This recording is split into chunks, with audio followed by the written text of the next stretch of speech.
আমার ছোট ভাই প্রত্যেক রাতে অনেক জোরে কাঁদাকাদি করে, নাস, ফালাক, ইখলাস, আয়াতুল কুরসি, সূরা বাকারার শেষ 2 আয়াত, সূরা ফাতিহা বারবার পড়ে ফু দিবেন সকালে সন্ধ্যায়।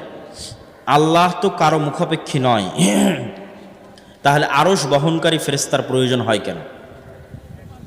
আল্লাহ সুবহানাহু তাআলা সিস্টেম ছাড়া কাজ করেন না। আল্লাহ সুবহানাহু তাআলা যা ইচ্ছা তাই করতে পারেন, তারপরেও তিনি সিস্টেম ডেভেলপ করেন। তো আল্লাহ সুবহানাহু ওয়া তাআলা সিস্টেম ডেভেলপ করতে গিয়েই ফেরেশতা তৈরি করেছে এবং ফেরেশতাদের মধ্যে অপারেশনাল সিস্টেম ভাগ করে দিয়েছে, কার কি কাজ দায়িত্ব বন্টন করে দিয়েছে, এবং সেইভাবে আল্লাহ সুবহানাহু ওয়া তাআলা পৃথিবী পরিচালনা করেন।